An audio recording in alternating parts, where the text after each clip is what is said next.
This podcast episode reflects the opinions of the hosts and guests and not of Greenberg Traurig LLP. This episode is presented for informational purposes only, and it is not intended to be construed or used as general legal advice nor a solicitation of any type.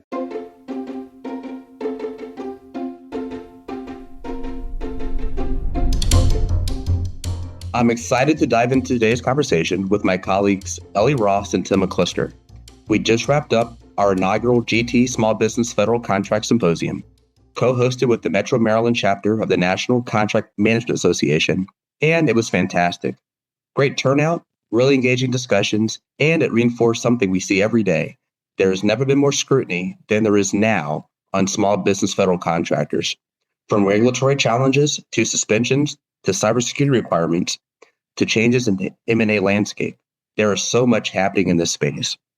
Let me introduce my esteemed guest. Elle Ross advises government contractors from a wide range of industries and regulatory matters, including compliance with government regulations, contract disputes, defensive claims, and government investigations.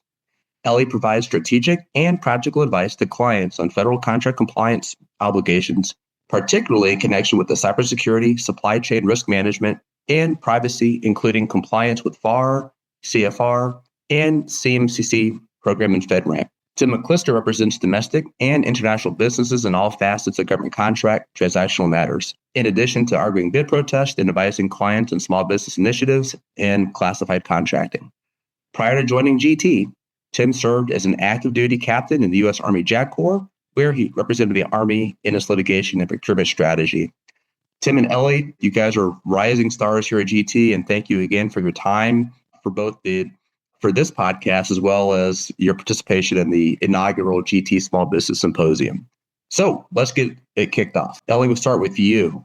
It's only been a year of this administration, but we've seen some really significant regulatory changes for federal contractors. Where have you seen those changes, and which ones are particularly impactful for our small business community? Yeah, thanks, Shomari. Thank you so much for having me, and I'm really happy to be here. As you mentioned, there's definitely a lot going on in this space, and I think there has been a lot of movement in areas that kind of have an inordinate impact on small businesses. And I think one of the things that we're seeing is just with so much change and things feeling like they're constantly moving in flux, it's really hard for small businesses to navigate those regulatory changes and stay on top of managing their expectations and obligations from their contracts. For me, I think some of the biggest areas that I've seen that are impacting small businesses are obviously the cybersecurity maturity model certification program being rolled out. That's now effective and will require essentially every company that's doing business with DoD to certify and attest and conduct self-assessments of their compliance with certain cybersecurity scores. And even if a company isn't handling particularly sensitive information or sensitive contracts, they're still going to have to do some subset of that assessment and then make an annual attestation that they are constantly and continuously implementing these security controls against their information systems and networks. And again, I think when we think about the impact on small businesses, it's hard for those companies to give someone that responsibility or add that task to a very lengthy list of expectations for existing roles and personnel. And it's going to be interesting to see kind of how some of DoD's initiatives are either going to help or potentially hinder small businesses in their implementation. One thing that I was, on the positive side, happy to see in this year's NDAA is Project Spectrum is being turned into sort of statutory place for small businesses to get resources and learn about cybersecurity and ITAR and information protection obligations and have resources to help implement their requirements under those obligations. And so I hope that ends up being helpful for small businesses. And certainly it's nice to see that DoD is investing in making those resources available to small businesses. In terms of other big changes, I think the FAR rewrite, the revolutionary FAR overhaul, that process that's occurring right now is certainly, again, going to have an outsized impact on small businesses, right? Because they are going to have to be paying attention to the changes and making sure that they are staying up to date with the provisions. I think the rewrite is being put forth as sort of a streamlining and a simplification. But until people become kind of familiar with what's been moved into guidance and sort of what has been taken out of the regulation and where things have been streamlined, it's still going to be a bit of a learning curve in terms of understanding what obligations apply in what procurements and how things are going to be conducted. And something that is definitely front of mind, I think, for me as bid protest and claims litigator is there will be impacts to sort of the rights and remedies that companies have as things that have typically or traditionally been within the regulation are moved to guidance, right? Because that impacts how companies can recover for quote unquote violations, right? Because there's a different standard for when something is a violation of a regulation as opposed to internal guidance. And so I think that type of change is going to be something that companies are going to have to be alert to, and just making sure that they understand what rights and remedies they will have with these new overhauled FAR provisions. I think supply chain exclusions continue to be a hot area that all companies really need to be paying attention to, and particularly small businesses. We're seeing a continued emphasis on decreasing reliance on Russia, China, North Korea, and Iran, but also just in general on decreasing reliance on foreign sources for key articles and elements and critical materials. And so I think companies really do have to be sort of thoughtful and proactive about understanding who is in their supply chain, where those products and services are coming from, and just making sure that they're paying attention to any potential pitfalls there with, in particular, I think, Chinese companies. Thanks, Ellie. I think you nailed it. Irrespective of if you're a large multinational contractor or someone starting out in a small shop or garage, some of these compliance obligations are the same. And so you have to be mindful of what you're bidding on, to the extent there are CMMC requirements where you're procuring from, because to your point, irrespective of the change of administration, there's certainly been a bipartisan push toward securing the supply chain. So I think that's a great point. And unfortunately, for small business contractors, all it takes is one False Claims Act, one investigation, one slip up, and it could really derail the success of a company, which is why we always preach compliance. And just to add to your great points, the 8A program has certainly been scrutiny. And since we've had this small business symposium, the administration announced the SBA 8A audit, which of course is due later this month. So it's been getting a lot of scrutiny, as well as the announcement that DoD will be also scrutinizing all 8A awards and sort of moving toward an enhanced model of sort of what will be within the 8A program. So again, it sort of goes to the point of, hey, this is a time of opportunity, but also scrutiny for small business contractors. Can you talk a little bit more about CMMC? This has been in the news a lot, still a lot of confusion. It was certainly a topic of a lot of conversation at the symposium. What are the sort of the compliance obligations, timeliness requirements, and what's sort of the big need to know if you're a small business contractor looking at this new regulatory regime? Yeah, absolutely. CMMC is certainly an area of focus. And as you mentioned, very bipartisan support for strengthening the defense industrial base's cybersecurity. And CMMC actually started with President Trump's first administration. And so I expect that this will be a continued area of focus for him and his team as they look to kind of revamp DoD acquisitions. I think cybersecurity is still going to be a very important focus of that, and the CMMC program is going to be a really key aspect of that. I think one of the positive things about the CMMC program kind of being in effect now and the phased rollout having started is that companies can have a little bit more certainty about what the expectations are and what they actually need to do. So the way that CMMC is set up is it's divided into 3 levels, level 1, level 2, and level 3, which are based on the type of information that a company receives. So if a company is getting federal contract information, they're set at the level 1 status, and that requires a company to be compliant with about 17 cybersecurity controls that come from NIST Special Publication 800-171. These are also the cybersecurity controls that have been required under the FAR Basic Safeguarding Provision 52204-21, that FAR clause, for several years now. If a company has CUI, or controlled unclassified information, which again is a type of non-public government information that is marked and identified as CUI, then a company needs to be fully compliant with all 110 controls in the NIST publication 800-171. For some programs that are more sensitive and have kind of specialty CUI, there will eventually be a rollout of level 3, which will require a company to be compliant not just with the 110 controls in 800-171, but also 24 controls from 800-172, which is just advanced cybersecurity controls. The phased rollout is intended to start kind of with rolling out the level 1 and level 2 self-certifications, and we're already seeing those come out in solicitations that DoD is issuing now. So CMMC is very much happening.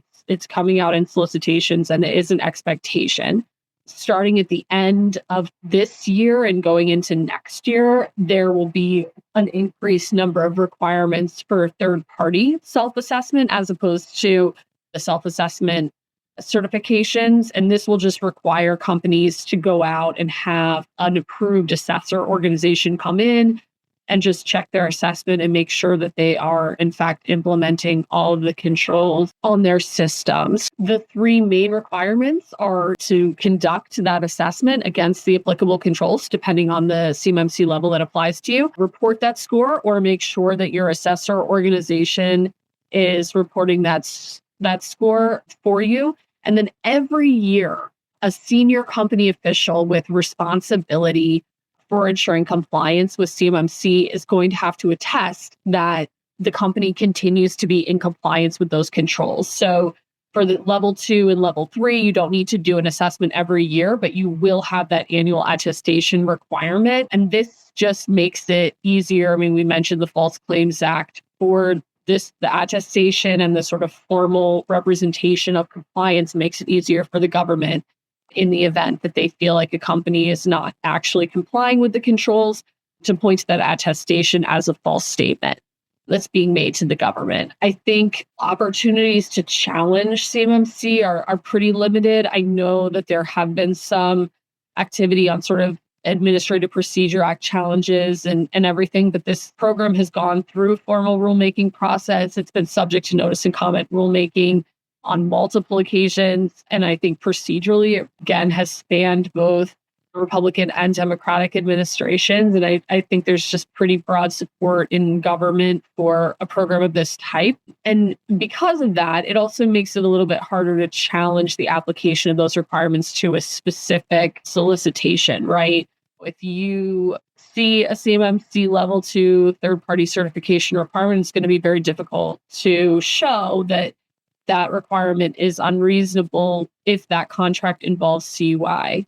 And that's because the government is concerned about security. We're all aware of numerous instances of very public and very scary breaches of Department of Defense systems and government systems in general. And it's really well documented, the need for increasing cybersecurity. And so while certainly I don't want to be dismissive of the costs of implementing CMMC, it really is important that we strengthen our defense industrial base and make sure that we're not subjecting companies or government agencies to loss of information that could be prevented by just having some of these cybersecurity controls in place. I think my best advice, and particularly for small businesses, is CMMC is here. It's not likely to be going away, and it will be coming out in your solicitations. I think the best thing that companies can do is prepare now, start to get ahead, even if you're not seeing sort of third-party assessment requirements in your solicitations. I really think those are going to be coming next year. You might as well get in line. Many companies are booked for 3 to 6 months. Many of the assessor organizations are already booked for 3 to 6 months out. So it really behooves companies to be very proactive in preparing for and getting those assessments conducted ahead of when you see it in a solicitation, because by then it'll likely be too late. Thanks, Ellie. That's great advice, particularly about preparing ahead of time, being methodical in terms of how the small businesses approach these new requirements in the solicitations. Because to your point, to the extent there's misrepresentation or you're kind of get ahead of your skis, there are certainly some serious consequences. And so very helpful dive in CMCC and the sort of the new normal there. Last question, we'll turn over to Tim. What other areas are you seeing increased enforcement of claims within, particularly for small businesses? Yeah, that's a great question. Obviously, we have the Simple Cyber Fraud Initiative, and that is still a very active task force. One of the things that we're seeing is as DOJ or other government agencies are issuing subpoenas or requests for information or civil investigative demands, they're attaching cybersecurity questions, even when sort of the underlying investigation hasn't been focused on that area, because it's such an easy area to catch people out in. And so we're seeing a lot of use of questions and subpoenas and demands in that area to try to get at cybersecurity information and the potential there. I think even outside of cybersecurity, information protection is just really a hot area. So that's export controls. We saw some big settlements last year with companies that you would think would know better in this area. And it certainly is not limited there. The government is very concerned not just with sort of tech exports to foreign countries, but release of technical information to foreign nationals inside the US, right? That's also considered an export. And I think a lot of small companies can get caught up in that area. And we've seen a couple of settlements to that effect recently.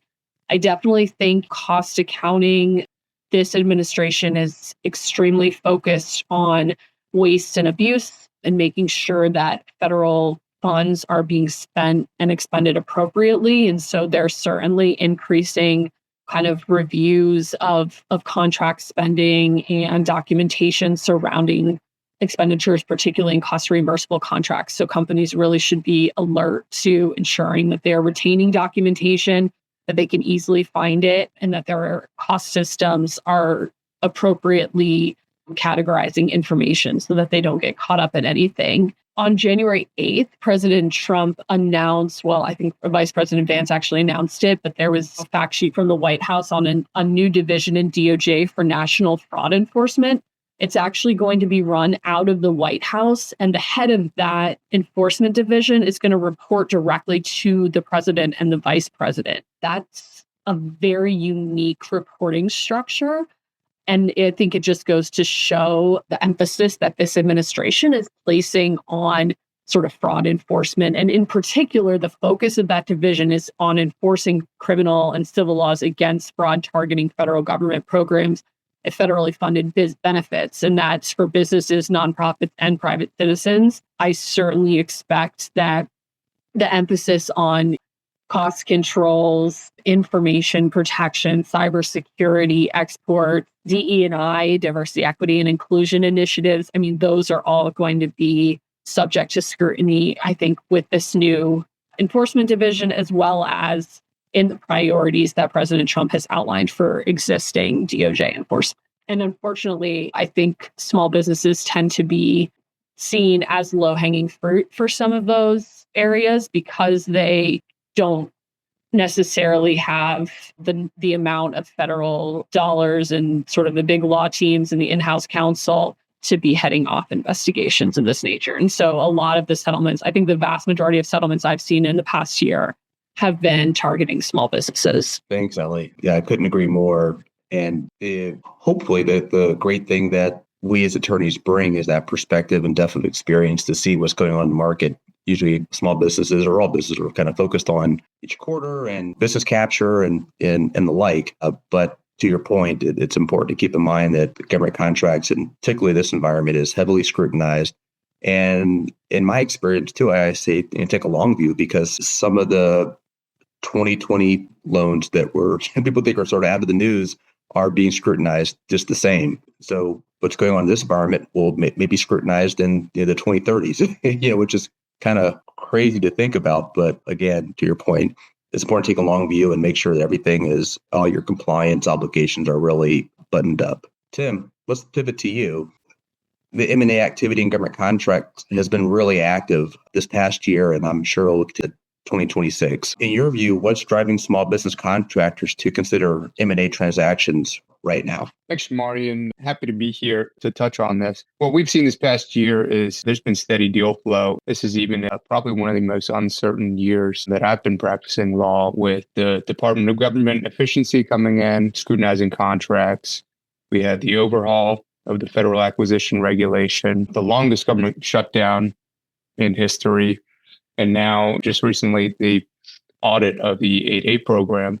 And despite all that, we're still seeing heavy deal flow right now. And the reason is because you got the largest buyer of goods and services in the world. You have a transparent public budget and a steady revenue stream that's predictable. We also see a competitive market with large contract vehicles.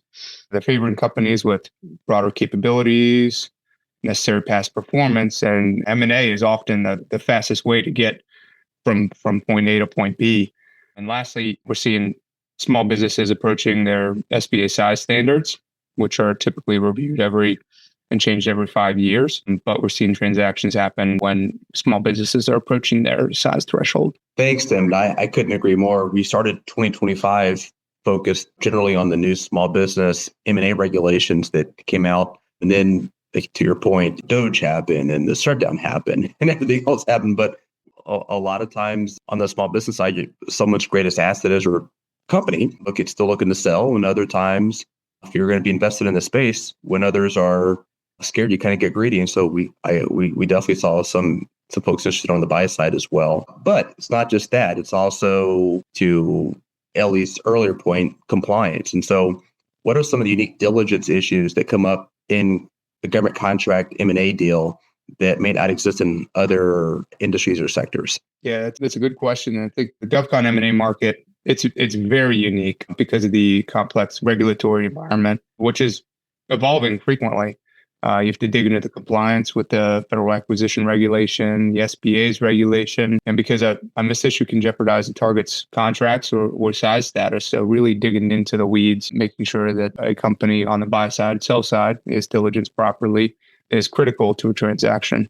The set aside eligibility is a big one. Affiliation, looking at affiliation, the SBA looks at roughly 10 factors to determine whether there is affiliation. And if there is, whether you aggregate the receipts or the employees of that affiliate to determine whether a small business contractor is eligible for that contract or opportunity. Size recertification is a big issue. Yeah, about a year ago, the SBA came out with a new regulation about size recertification applicable to multiple award contracts. As industry moves towards these large contract vehicles, the SBA realized that there's a lot of private equity entering the market, gobbling up the small business contractors and running out the life of that contract and competing against the ones that did not enter into a transaction. So you're kind of under the principles of fairness, level the playing field with respect to multiple award contracts. So really diligencing size recertification under those contracts. Hey, have you been representing yourself the right size at the right time to avoid any False Claims Act liability potentially in the future? And ownership structure, when you're dealing with small business categories, such as service-disabled veteran small business or women-owned small business, whether there's the right ownership control structure in place to make sure you're in compliance with those regulatory requirements. And on the contract side, looking at what pre-closing consents are required or post-closing notices, digging into the subcontracts, seeing novation risk as if it's a asset purchase, a suspension debarment. Contract terminations have been a big issue, obviously because the Department of Government Efficiency, making sure that no contracts have been terminated for convenience or they don't expect future contracts to be terminated. And then in addition, looking for facility clearance requirements, making sure that they're compliant with the DCSA regulations, with the NISPA and personal security clearances and avoid any unlawful foreign ownership and control or influence. And lastly, a big button issue is, as Elle discussed, the CMMC. Where are they in the CMMC timeline? Are you level 1? You comply with level 1? Okay. If you do work with DoD, where are you with respect to level 2 going forward and making sure that you are in the pipeline with a C3PAO to make sure that you are looking for those opportunities in the future and being compliant with the necessary level of certification. Thanks, Tim. You made some great points, and to your broader point, there's no greater deal killer than some significant non-compliance that the other side finds in a data room. So it's important also to have that robust ethics policy and compliance policy in place to the extent that when the buyer comes in, they could address some of those concerns pretty quickly. Switching perspectives, on the buy side, what are some key considerations for small business government contractors seeking growth through acquisitions, particularly in this environment? Yeah, the big issue is how will a transaction impact your size, standards? How much are you reliant on your small business set-aside contracts is really the big button issue. And that's why most small business contractors that are looking to sell in the near term have a healthy dose of small business set-aside contracts, but also some full and open work to minimize any risk going forward too. Minority investment is also a potential issue here. We're seeing a lot of that in the marketplace right now. You really want to avoid affiliation though. And so kind of crafting those agreements to make sure that there is no control, which would dictate affiliation of a small business contractor is a hot button issue. And in this past year, the SBA recertification rule had an exception for small business to small business transactions. As I touched on, they realized that, hey, we have these large private equity firms entering the marketplace and gobbling up small business contractors. But now there's an exception for small business to small business transactions, making them eligible for task orders under multiple award contract vehicles, which is an interesting issue that I think small business contractors should know going forward. Buyers look for companies with valuable set-aside status often as well. SCVOSB, HubZone, paired with incumbent positions on programs that are stable, funded, likely to be recompeted in their favor. Contract vehicles are a focus. Looking at Oasis Plus, Alliant 3, T4NG2, you name it, these large government contract vehicles.